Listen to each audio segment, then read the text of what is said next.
ناظرین کہتے ہیں کہ پرانے وقتوں میں کسی حاکم نے ایک بڑی گزرگاہ کے بیچوں بیچ ایک چٹانی پتھر ایسے رکھوا دیا کہ گزرگاہ بند ہو کر رہ گئی۔ اپنے ایک پہرے دار کو نزدیک ہی ایک درخت کے پیچھے چھپا کر بٹھا دیا تاکہ وہ آتے جاتے لوگوں کے رد عمل سنے اور اسے آگاہ کرے۔ اتفاق سے جس پہلے شخص کا وہاں سے گزر ہوا وہ شہر کا مشہور تاجر تھا، جس نے بہت ہی نفرت اور حقارت سے سڑک کے بیچوں بیچ رکھی اس چٹان کو دیکھا۔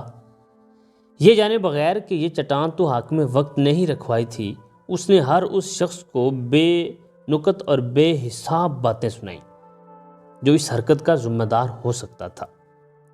چٹان کے ارد گرد ایک دو چکر لگائے اور چیختے دھاڑتے ہوئے کہا کہ وہ ابھی جا کر اعلیٰ حکام سے اس حرکت کی شکایت کرے گا اور جو کوئی بھی اس حرکت کا ذمہ دار ہوگا اسے سزا دلوائے بغیر آرام سے نہیں بیٹھے گا۔ اس کے بعد وہاں سے تعمیراتی کام کرنے والے ایک ٹھیکیدار کا گزر ہوا۔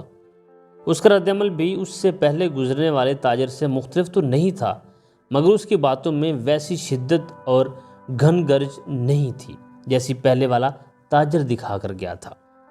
آخر ان دونوں کی حیثیت اور مرتبے میں نمایاں فرق بھی تو تھا۔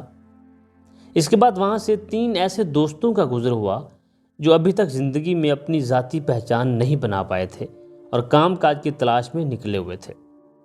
انہوں نے چٹان کے پاس رک کر سڑک کے بیچوں بیچ ایسی حرکت کرنے والے کو جاہل، بیہودہ اور گھٹیا انسان سے تشبیہ دی، کہکہے لگاتے اور ہنستے ہوئے اپنے گھروں کو چل دیے۔ اس طرح مختلف لوگ گزرتے رہے اور پتھر کو حکمرانوں کو برا بھلا کہتے رہے۔ اس چٹان کو سڑک پر رکھے 2 دن گزر گئے تھے کہ وہاں سے ایک مفلوک الحال اور غریب کسان کا گزر ہوا۔ کوئی شکوہ کیے بغیر جو بات اس کے دل میں آئی وہ وہاں سے گزرنے والوں کی تکلیف کا احساس تھا، اور وہ یہ چاہتا تھا کہ کسی طرح یہ پتھر وہاں سے ہٹا دیا جائے۔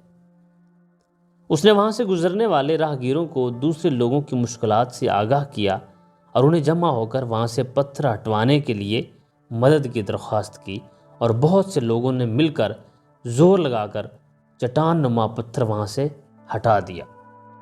اور جیسے ہی یہ چٹان وہاں سے ہٹی تو نیچے سے ایک چھوٹا سا گڑھا تھا، اس میں رکھی ہوئی ایک صندوقچی نظر آئی، جسے کسان نے کھول کر دیکھا تو اس میں سونے کا ایک ٹکڑا اور خط رکھا تھا جس میں لکھا ہوا تھا کہ حاکم وقت کی طرف سے اس چٹان کو سڑک کے درمیان سے ہٹانے والے شخص کے نام، جس کی مثبت اور عملی سوچ نے مسائل پر شکایت کرنے کی بجائے اس کا حل نکالنا زیادہ بہتر جانا۔